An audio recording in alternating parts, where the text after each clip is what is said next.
What is up, guys, and welcome back to the channel. So today we're going to be reviewing and breaking down The Flash Season 8, Episode 2. So yeah, let's just get right into it. So the episode starts off right where we left off with Despero facing off against the Flash in the Speed Lab. But anyways, Despero ends up throwing Barry to the ground as it looks like they don't have as much of a truce as we thought. Despero then tells Barry that the reason he turns is because of madness. Then he says that tomorrow is when the beginning of the end is supposed to start for the Flash. But then at a crime scene, Kristen Kramer walks up to Barry Allen and says that he is being investigated for federal crimes and asks for his badge.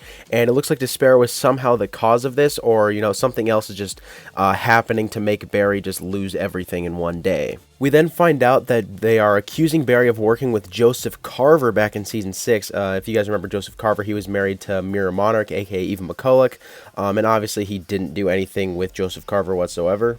Then we see Despero, basically his consciousness is following Barry around everywhere he goes, and it looks like he's just sort of observing as Barry is like breaking, or maybe he's the cause of this. I'm not exactly sure. The next few episodes of this Armageddon crossover are going to be very, very interesting, because I don't know if I've been as invested in the Flash since I don't know, the Bloodwork storyline. But then, as if it couldn't get any worse for Barry, we see that the city is shutting down Star Labs, and they are accusing the place of being insanely radioactive. To protect, all the Flash stuff that goes on down there, Barry goes into the Time Vault and talks to Gideon, and she's able to protect Star Labs, so then the people investigating it don't find out that Barry is the Flash. But then, in order to get rid of the Flash's info online, Barry has to destroy Gideon, which is very, very interesting. I feel like that won't stick. I feel like, obviously, they're probably going to go back to Star Labs at some point, but I feel like they did this just, sort of make the Hall of Justice sort of like their base of operations for the crossover, which I think is actually pretty cool. And we do know that there's supposed to be some time travel in this crossover, so maybe time travel is how all that stuff might end up getting changed. Then we find out it may be the cause of a metahuman named Zotar for the reason Barry might go insane. So Barry ends up facing off with Zotar, but then all of a sudden Barry's back at the loft where Team Flash is accusing him of nearly destroying the place, but he didn't remember doing all that because Zotar was making him basically lose his mind. Then we get a little bit more of Despero origin, how he was banished to this world, how his world was destroyed and all that stuff. I think that was actually pretty cool. And he's just continuing to observe as Barry is just slowly going insane. Then eventually Zotar shows up again and makes an entire police force go crazy.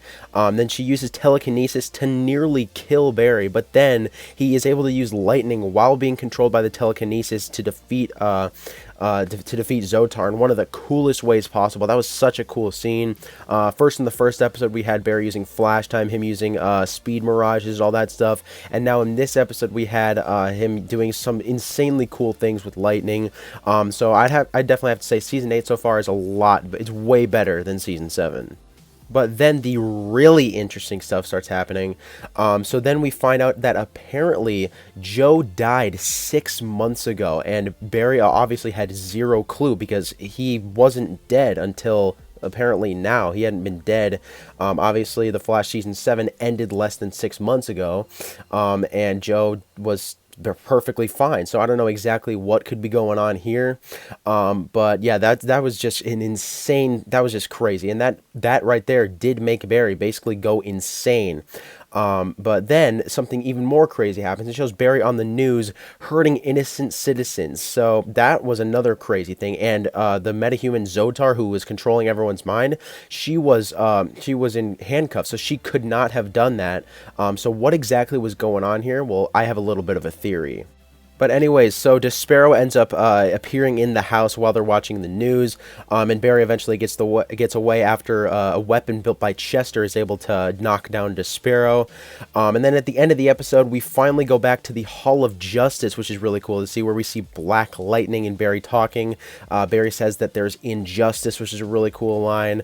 And yeah, that's basically how the episode ends. But anyways, this theory of how exactly could Barry be hurting innocent citizens, this is where the Reverse Flash stuff comes into play. I think Reverse Flash could be the one that was actually hurting these citizens, trying to make Barry, look like this insane hero that's not actually being a hero. I definitely think that could be the cause of Reverse Flash making himself look like Bear with the plastic surgery, that comic book storyline. Obviously, as I said before, Grant Gustin is eventually seen in the Reverse Flash suit, so I think this could be where all that Reverse Flash stuff starts.